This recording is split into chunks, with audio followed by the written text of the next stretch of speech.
Hey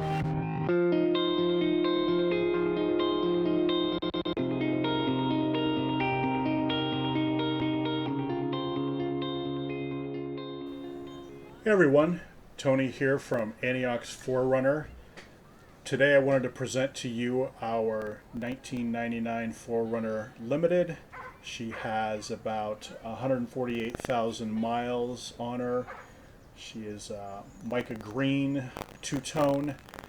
We did pick this back up in November. It is February now. We're just kind of getting started with it. It didn't really make sense to try and start recording videos in the middle of winter, but it has started to warm up a little bit, so we're going to start trying to get some work started on it. Again, 148,000 miles. It is a 4Runner Limited. Pretty good shape. It's a little dirty. Apologize for that.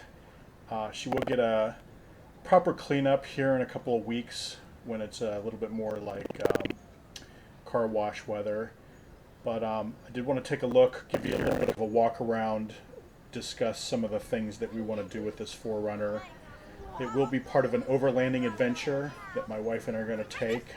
Take a look at that channel, which is Anyox Overlander, which will be my wife and I, our dog Zorro. We're going to do some camping, some overlanding. But this channel is purely dedicated to the vehicle and some of the upgrades. Anyox being the town in British Columbia. I believe it's a abandoned mining town that's going to ultimately be one of our destinations, probably kind of the finale destination as we upgrade this vehicle and as we go on our overlanding adventure. Like I said, the vehicle's in pretty good shape. The paint job's in pretty good shape. You can see that there is some scratches here and there. It's a 23-year-old vehicle, so some of that's to be expected. A little bit of clear coat chipping here and there, mainly on the door handles, which are plastic, of course, but it's not too bad a shape. As far as some of the upgrades, it's not lifted, although to me it does sometimes seem like it's lifted. We're used to driving four-door sedans, which are lower to the ground. But that is something I want to do, is lift it. Probably going to do like a 2-inch lift, just to give it some little bit bigger tires, a little bit of a off-roading stance to it. It is a limited version, as you can see. It's got the two-tone, it's got the kind of champagne cladding. One of the things I want to do, just kind of a cosmetic thing, is get some of that hyper dip. Probably brass monkey is what I'm thinking. I'm going to do that on the cladding. I'm going to actually do that on the stock wheels as well. One of the things I'm going to do today is I've got some blackout taillights and corner lights that I'm going to upgrade. That'll be a separate video, but I am going to do that today. I've also eventually going to do the headlights. I'm going to do the retrofit, the LED retrofit.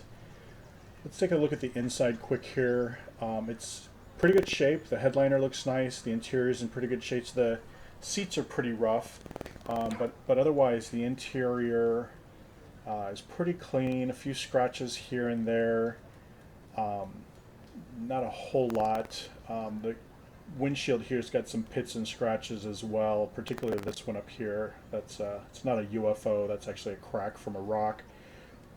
Probably going to get this windshield replaced. Again, 23-year-old vehicle. It's kind of hard to see in the video here, but there's quite a few pits. It actually looks a little bit dirty, so we'll replace the windshield just to kind of a nitpick of mine, just to have a nice clean glass up front. But interior, again, looks pretty clean. There are some scratches, just a little bit of fading and whatnot. Nothing too extreme. I did replace the door check on the driver's side door. It was pretty much just checking my shin when I got in and out of the vehicle. It would just swing all the way open and then swing and hit my leg when I got in and out of it.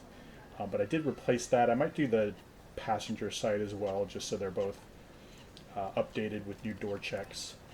I also picked up some clips off of eBay for door panels and other panels. I'm gonna probably update these this door jamb molding. As you can see, it's the original. It's kind of flat as a pancake. There's kind of a hard thud when I shut the door, and it actually sounds kind of a little bit noisy when you're inside the vehicle. So I did do a little checking and watched some videos, and it looks like you can just get that stuff off of eBay, kind of cut it to size, and it's a pretty quick job.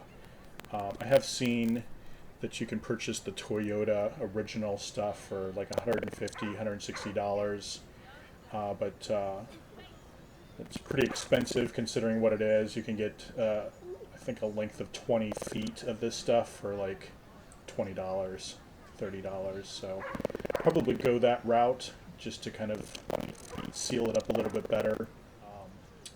Again, I've got corner lights. Eventually want to do that retrofit headlights with the LED lights. Kind of just black out the whole front end of it. I'm going to do the grille as well, probably just a black grille to start. So today will be corner lights and tail lights. Again, pretty clean. Steering wheel is a little dirty. I have cleaned it down, cleaned it pretty well, but it's, you know, aged. So there's definitely some kind of stains and marks on it, but otherwise it's pretty clean. Probably replace the stereo as well, just give something a little bit more modern. As I mentioned before, the leather on the front seats is pretty horrendous. I did look into a company that makes replacement leather seat covers. They're actually pretty reasonably priced. I think they're right around $300. You can even make them two-tone to match this interior, so it would be kind of a camel color with what looks a little bit like a mocha color is the other color on this interior. But I'll probably do that in a little while. I'll probably just replace the seat covers first. Not sure if you can tell, these things are pretty cheap. Also going to get some WeatherTech floor mats for this guy as well.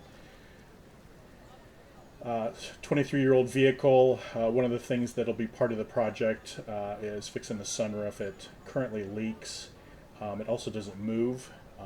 Probably leaks because the drain holes are clogged, and they're probably clogged because the sunroof doesn't open, so it never got cleaned out, never really had a chance to breathe. So I'll probably see about fixing the leaks and then eventually work on replacing the sunroof. I think the motor's fine. I hear it clicking. It sounds like it's got some power, but I think what's going on is the tracks have kind of a wire with a plastic coating around them, and that plastic coating tends to dry up and crumble and kind of clog the tracks. The wire that pulls the sunroof open and close kind of clogs that up, and then the sunroof can't open. So that'll be a project. It's certainly not a priority of mine. It's something that I am going to work on, but there's certainly some other things top of the list. I did go ahead and tint windows. I've got basically 20% on the sides and a 5% in the back, just to give us a little bit of shade so we don't feel like we're in such a fishbowl. Anyway, we're going to take you on this trip. Both my wife and I will take you on some of the Anyox overlanding trips. We'll kind of keep you guys tuned in on where we're going, where we're camping, as well as this channel, where I will keep you updated on what I'm doing with the 4Runner, what sort of upgrades, what sort of changes I'm making.